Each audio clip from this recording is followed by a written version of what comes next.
Hi guys, what's going on? Good to see you in June. This is Oleg, your real estate broker with Woodinville comments. I'm so excited to have this live stream today with you guys, and topics for today: should I buy a house in 2022 and home buyers mistakes to avoid.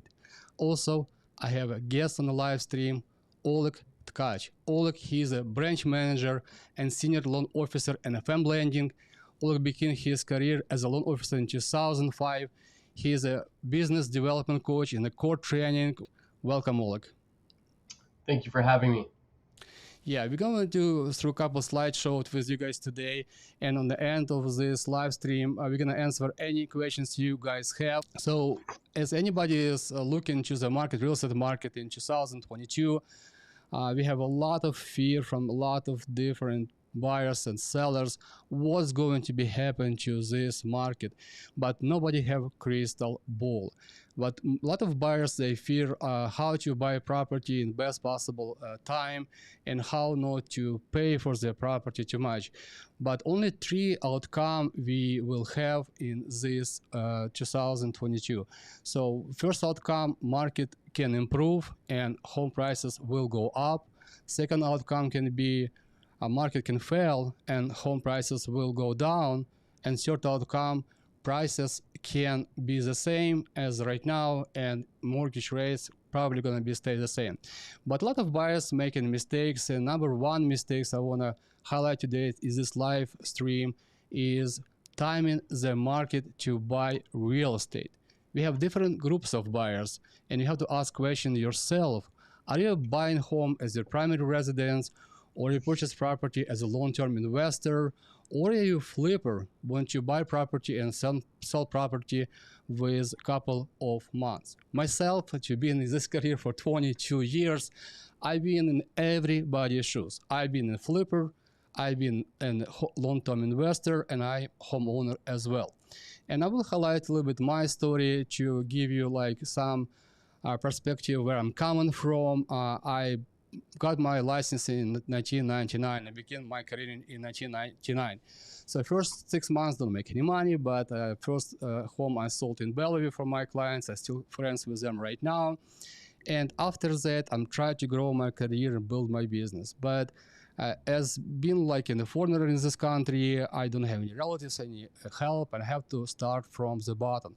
And pretty much, be as a real estate broker, you have to own any real estate, right? You have to at least have one house where you live. Otherwise, what kind of broker you are if you don't have any homes you're living in? So my idea was as soon as possible to buy the property, and I purchased property. My first home was not in the best neighborhood, was not the best home, not my dream home, but was home I can afford and home I can buy. So I purchased my first property. I was excited. And then a few years later, I moved up home to a better home in better neighborhood. Few years later, I moved up again to a better home and better neighborhood. And I moved up probably 10 times until I moved to a very nice home in a very nice neighborhood, like in Bellevue, Washington. And I have a couple properties, and I was thinking my life happens, it's great. But in 2007, market crash. I remember market crash, not market crash. I remember recession 2001, 2000, when we have dot-com recessions. Market did not crash that time. Market actually increased for about 6%. And I was not worried about recession. I was thinking, okay, fine, recession's coming, but what's going to be happening? But my friends from Texas, from Florida, from Arizona called me, and those agents told me, Oleg, sell your properties because market going to be crash. Like we have price reductions a lot in our areas, and that's coming to Washington. Washington State's going to be the last one that's going to be happen. And I decided to sell my properties. I'm afloat like 4 homes. I have Brattle Trail house. I have property in downtown Bellevue penthouse. I have another home so in Eastgate, Bellevue, and I only kept Somerset property at that time. And what's happened is I was thinking that time I made a great choice. I sold on the top of the market and life is great. Lived through recession, 2008, and by 2012 when the market started picked up again, I decided to buy more homes again. But what's happened that time, I learned a big mistake. So I learned I should never sell my property, because when you try to buy when market recoup, again to better market. The prices went up much higher in 2014, 2015 than was in 2007. And from that point, I decided to make decision to buy rental properties, keep and hold them, never sell them, and think about how to build my personal wealth rather than how to buy and when to buy and how to save some money on a mortgage interest rate. And as you guys can see on this slide with me, we have only one time recession when we have housing increase in 2008, and this was primarily due to subprime loans. And Oleg, what do you can say about that? Like, why we have 2008 housing crisis, and what do you think, is this going to be happen again or not? So, I mean, in 2007, 2008, it was a very different scenario. And the main reason was no one had to prove anything when it came to their income. They could buy as many rentals as they wanted, zero down. I mean, the underwriting guidelines and the criteria for getting a loan just didn't exist. And what had happened was that everybody was getting a mortgage that was an adjustable rate mortgage, 2 years, 3 years. And when you saw rates go up kind of like they went up this year, well, that happened back in 2007, 8, 9. The problem is that everybody's payments started adjusting as well. When you look at the people out there with homes right now, everybody has a fixed rate. We just came out of a market where rates were in the mid twos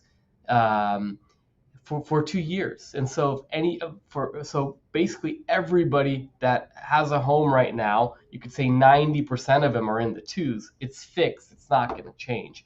Therefore, in addition to that, everybody's super well qualified. Everybody had to prove their income. Lending guidelines during COVID tightened up quite a bit. And so anybody that got a mortgage in the last 2 years had some of the strictest guidelines that we've seen, which is the complete opposite of 2007 and 2008, when you had no rules in getting a loan and everybody was going into an adjustable rate mortgage.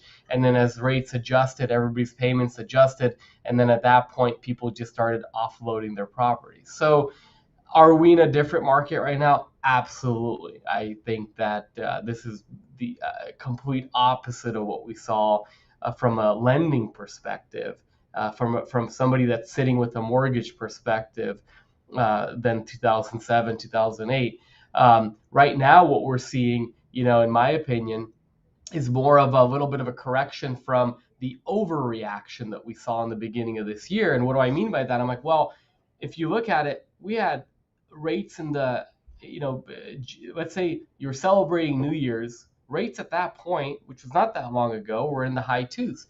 Well, since then, we've pretty much pushed ourselves up to the high point, which was a week ago, where rates were at 6.25. So they've doubled. Well, during this time, everybody knew when the Fed came out and said, we're going to raise, we're going to raise, we're going to raise, we're going to continue raising all year. Well, you had a lot of buyers at the beginning of this year say, I really want to get into a home before they go up.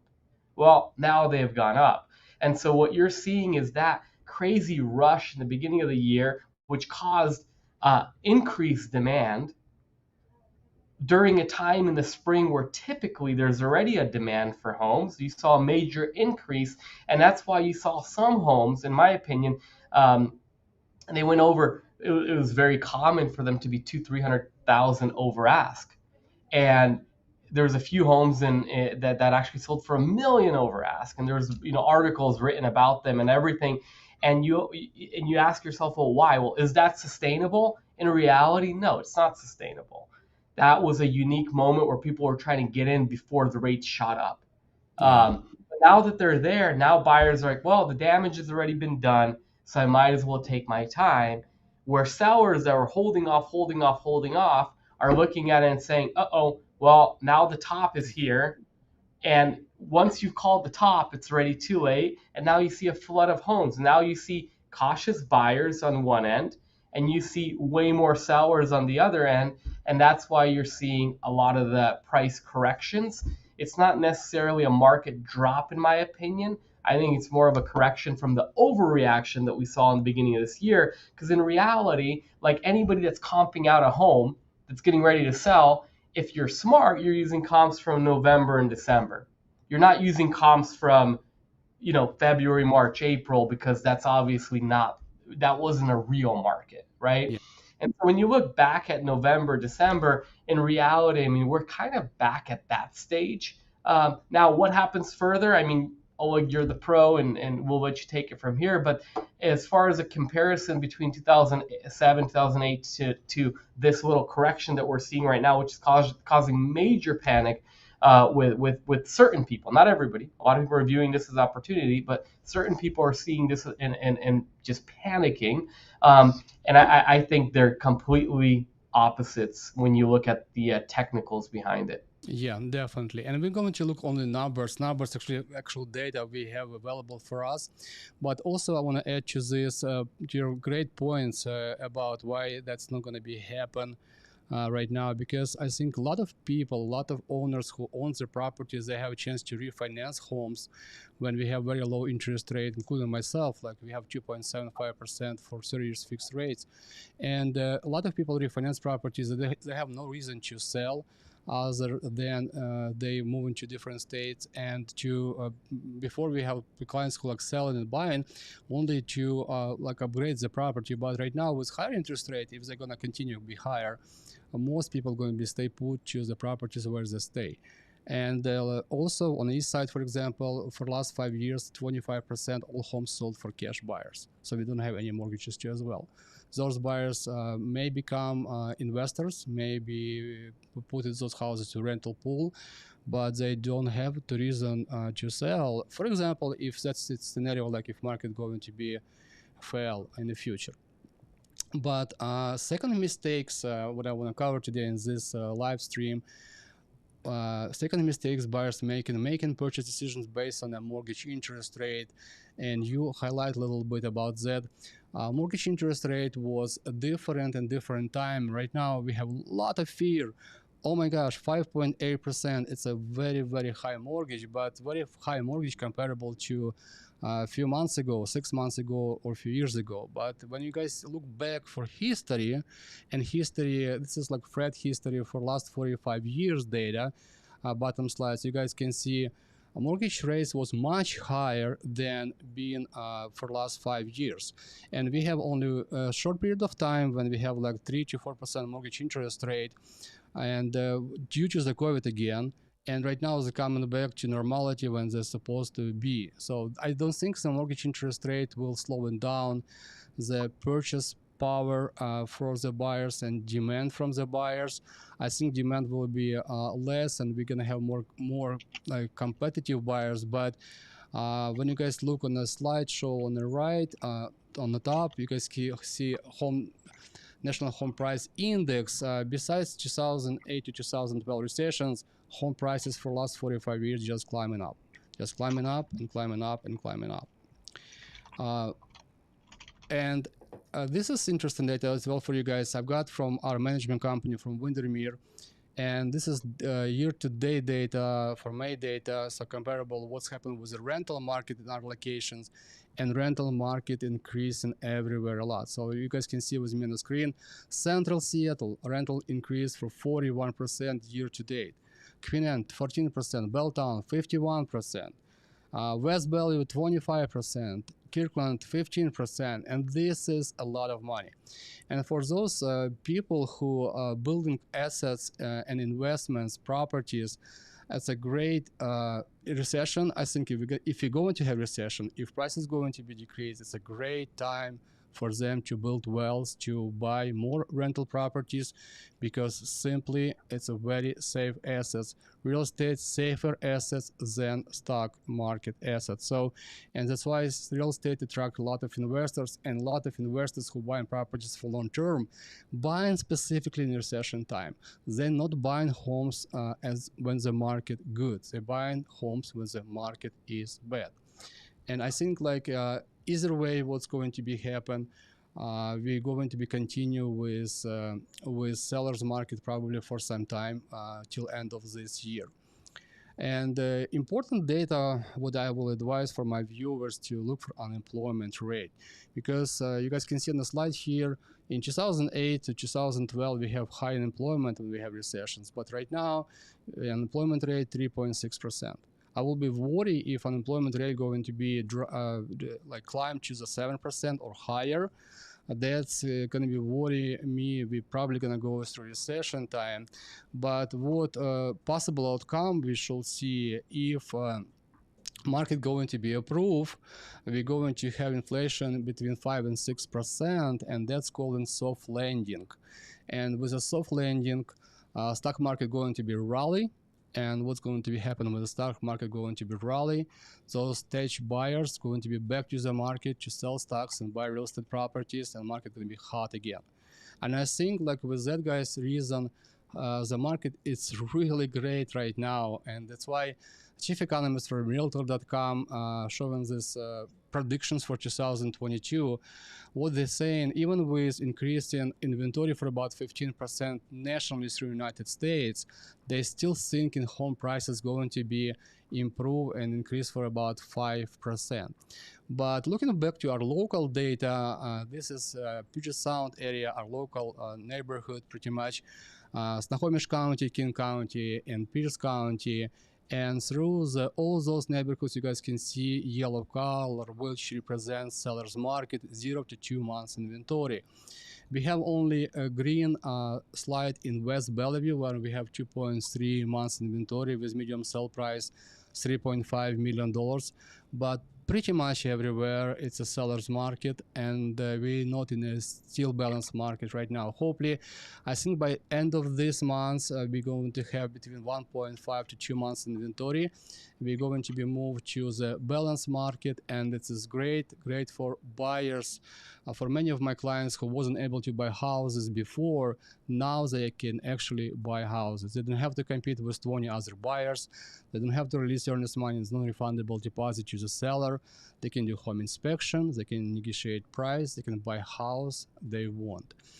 And for Seattle area, guys, again, you guys can see this slide.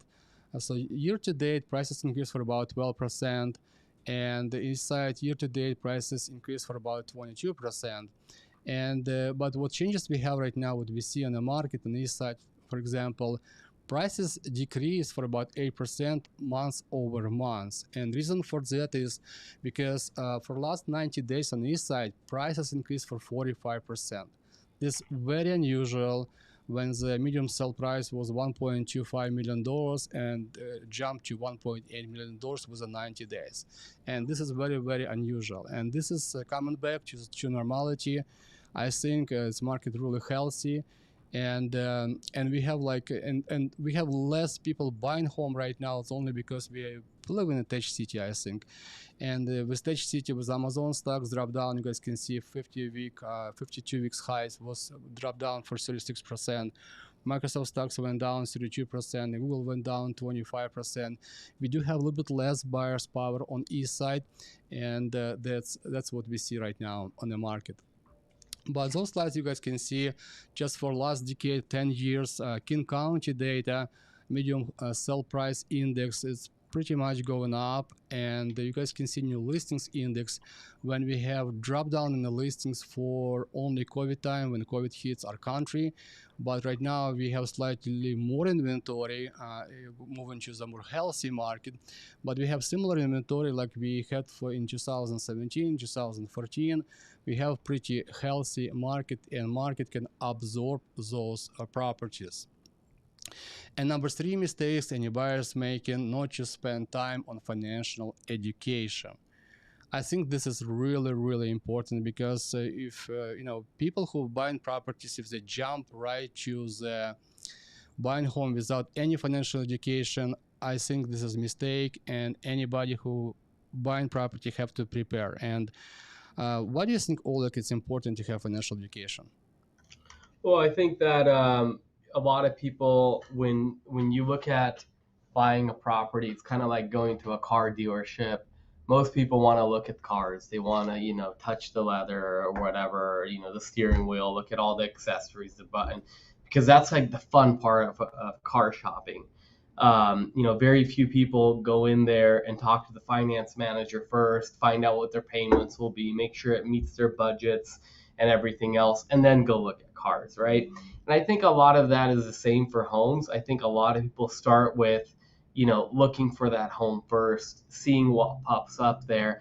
And then when they see something they're like, then they're scrambling to get pre-approved, to make a decision on, to really explore and everything else. And I think that when you do it that way, I think a lot of people make mistakes because they're going into it and first falling in love with the home without really realizing, is this going to make sense for us financially? Can we even pull this off, right? And so you might even spend a lot of time just wasting energy and time on searching for something that you might not even be eligible for. I think more than anything, I think it definitely pays to make sure that you're ready. So that way, when the opportunity does come and when the home does meet the criteria, you're ready to execute and you know what to expect.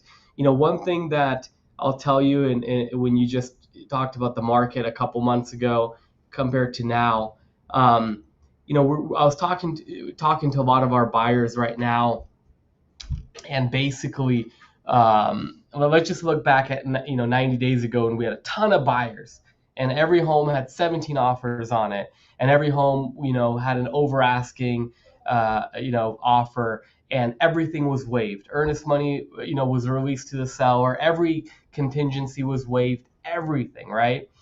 And let's say rates were at 4% back then, right? And that's what they were. I mean, they went into the high threes, low fours. The high threes, low fours during that time, it was the most competitive time to buy this year. Now, from a rate perspective, when you look at a timeline, now when you look at it during that time, you have that side of it of the purchase. Would you rather be in that environment where you're competing with 17 other people, going 100, 200, some people $1 million over? Yeah, I see like few houses like in Bellevue was sold million over asking price. It's Yeah, crazy. there's a handful of them, right? Versus now, right, you could actually even go a little under, right? Now you have way more to choose from. And in addition to that, you don't have to waive everything. You don't have to make a decision on a home in 52 minutes after it got listed, right? Yeah, And and now the rates, let's just say, are 6. Let's say they're 2% higher. Like in which environment would you rather buy?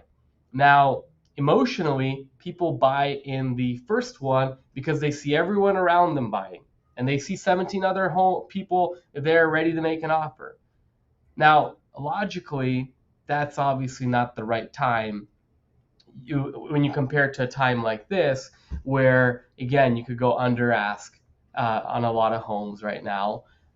You could negotiate closing costs to be paid for. You get the seller to pay down your rate. Like a lot of sellers right now are buying down the rates for their buyers. I mean, all of that. That's definitely a better buying environment, right? Now, yeah, why do most people don't buy in that environment? Well, it's really fear from what they're reading out there, right? And there's a lot of articles that are published doom and gloom just to get readers so they could sell the ad space. In addition to that, it's their family members telling them they're crazy to think about buying right now. So I think when you take it from that more of an educational approach and everything, I think more so you look at moments like these and you see the opportunity. Um, if you're going to buy a home, because at the end of the day, you're paying a mortgage somewhere. Whether you're paying your mortgage or your landlord's mortgage, you're paying a mortgage. If you live in a home, you're paying a mortgage. And so when you brought the chart of how much rents went up, I own a ton of rental properties. Well, say a ton relative to maybe the average person. And I have quite a few. I love rentals.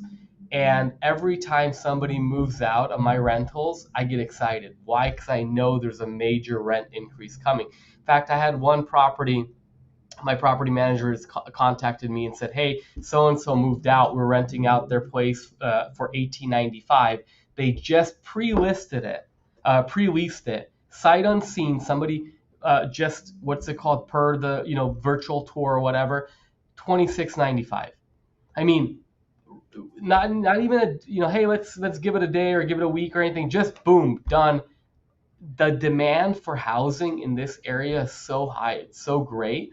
So when you look at that, Sure, can the market still continue to go down? Absolutely, we could see that. I mean, we don't know what's going to happen. Like you said, no one has a crystal ball. If rates go to 7.25%, will it happen? Yeah, it's going to put way more pressure on people because their buying powers will get cut. There will be more fear, and you could potentially see home prices correct more depending on the area. One thing I'll tell you is the really, really nice homes, meaning unique homes with great curb appeal, no matter what the market is, you're always going to have a buyer. Typically, the homes that drop the most are the ones that are undesirable. But can that happen? Yeah, absolutely. Are you going to time it? Maybe. Maybe you'll get lucky, but no one will ever time it strategically. So one thing I always like to think about, because I buy rental properties every year. Every year I try to add one or two properties to my portfolio.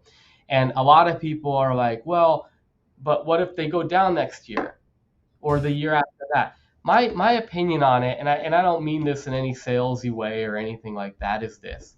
Well, I'm buying him for the long run.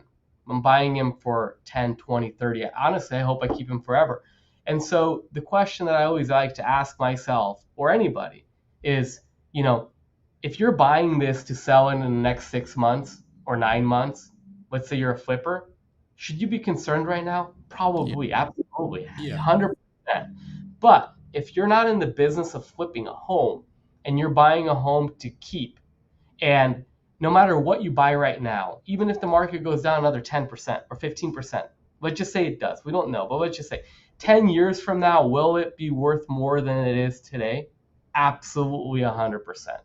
So Yes. therefore, again, if you're a buyer that's looking for a place to live, if you're an investor that's looking long term, I mean, the opportunities are always going to be there.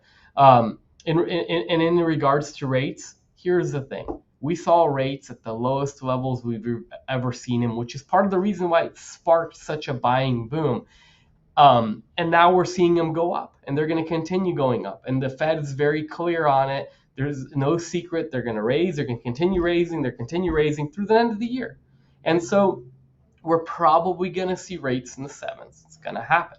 Now, with that said, are they going to go up forever? No, absolutely not. When you look at your chart that you actually showed, you see it go and it's going down, then it goes up, and it goes down, and it goes up, and it goes down, and it goes up, and it goes down, and it goes up. And so right now we're seeing it go up. But here's the thing: eventually, and this has happened in Japan, I believe in Germany, and a couple other countries where there was some economic event, and the government had to drop rates to boost the economy, and then they had to raise them up because inflation happened, just like with us, because they had to slow inflation down, and then that put us in a recession, or the country into a recession. They had to drop rates down in order to speed it up again, and rates then, because of how high prices went on everything, the new norm became what the low points were, meaning the 2.53 became the new norm. That there's a very, very good chance in the next 3 to 5 years we're going to see exactly that. And when we see that happen, everybody that bought today, everybody that bought in the last 6 months that has a way higher interest rate will refinance just like everybody else did the last couple of years and drop their payment by, some people 500, some people 1,000, some people we dropped their payment by $2,000 a month, depending on the home loan. So that's eventually going to happen. So when you factor all that in and you say, hey, I have to live somewhere, is this a good opportunity? Absolutely. Way better than it was 90 days ago when everybody was desperately trying to get a home under contract. And still, those people will refinance too. I mean, at the end of the day, and those people that paid $1 million over, which right now, the ones that paid $1 million over, in reality, I mean, they're sitting in definitely some negative equity position relative to purchase price. We could all agree on that because they overbid the market. But in 10 years, will they be on top? Yes. And I think that's really the key to real estate, is if you're looking at it short term, next 6 months, then yeah, right now is probably not the time to get in. It probably is. But if you're looking at long term and you're paying rent anyway, and rent continues to go up, plus a lot of people don't factor in the fact that you could write off mortgage interest. So in reality, the higher rates go, I mean, I'm just trying to look at it from a positive perspective, you can write that mortgage interest off. Therefore, you're really not paying that true 6% in reality. So when you factor all of that in, the fact that you're paying your principal off, I think it depends on two things. Are you financially ready? And is it the right home? And if the answer is yes to both, I don't think you should try to time the market. Any entry point for a long-term purchase, and most people live in their home for 7 years, any entry point is a good entry point. Yeah, I'm 100% agree with you, Oleg. Because a lot of like people and fears we have from buyers nowadays is when to buy home. Is now is good time to buy home or not? Maybe I can save some more money and then gonna buy a home in 1 year. One year they coming back to the market and the house is more expensive. Now they cannot afford to buy houses. So I think like question yourself when to buy a property. So it has to be verse offset verse like what I should do for myself to create financial wealth. What I should do for myself to buy a house today, in any market with any interest rate. What I should do for myself to have my first home. And a lot of different ways, a lot of creative ways to do that. A lot of different mortgage programs available from the lenders, and also like a lot of things people can do for themselves. But if you guys going to step up to the right direction, if you're thinking about your financial future, you're going to be way ahead than anybody else. And look, we have fun questions right now. So we have a couple questions, and first questions we have is from Asian Pacific Group. Maybe you can help me answer. Is this question is what is the first step in buying a home? Yeah, that's a great question. I think the first step is really finding out what are you eligible for. So like when we pre-approve our clients, we find out here are the programs you're eligible for. Here's your max purchase price that you could buy. We always give them the max, just so that way they know what they could go up to. And then the fun stuff, the payments. Here's what the payments are going to look like depending on your max purchase price, and then 58K increments on the way down. Then I think then at that stage, you base it off your budget and realistic budget, I should say, and go out there and see what's out there, and then make adjustments to that. But it's really finding out, can I? Now, let's say we get somebody and they can't buy for whatever reason. Let's say either it's a credit issue, there's not enough income, there's too much debt. Then at that point, we always tell them how. So if you can't buy today, here's how you could buy in the future, a year from now, 6 months from now, 2 years from now. Here are the steps that you need to take. And I think that's where it starts, because at the end of the day, 2 years from now will come, like whether you want to or not. Before you know it, 2 years will pass. And unless you start working on that, I don't think you'll ever become a home buyer. I mean, I've been doing this for, 17 years now. I can't tell you how many people I met. And, in my career where we sat there, we talked about it, and the plan was in 2 years to buy, and years and years and years ago, now they're homeowners. Now they're building equity. Now they're on their second home and everything else. So I think that's where it starts. I think it starts with the pre-approval. It doesn't start by looking at the houses, right? Like I don't think you should start, by doing that, which most people do. Just because, I mean, there's always going to be houses out there. There's always going to be something for sale. There's always going to be something that catches your eye. I think the beginning is absolutely that. Start with finding out what's realistic for you. Yeah, with me as well. Like any clients looking to buy property and reach out to me, I'm all for financial educations, and first meeting can be planning for the future. So we sit down, see where we are right now. It doesn't really matter if you're going to buy 3 months from now, or 6 months from now, 1 year from now. We always can plan ahead and see how to get to the point when you actually can buy a house. It's about 1 hour consultation. It's free. It doesn't cost you guys anything. We will connect you with Oleg. It's Oleg information going to be after end of the stream. Below the screen, you guys can reach out to him. But with that, guys, I think it was a great webinar today. I want to thank you everybody who have time and chance to watch it today with me and with Oleg. And I wish you guys have a fantastic week. Wish you have best time in your life. And if you make decisions to buy a property, move forward. Do not afraid. Do not listen to anybody. Just listen to your heart. With that, guys, have a fantastic week. Until next time. Bye now.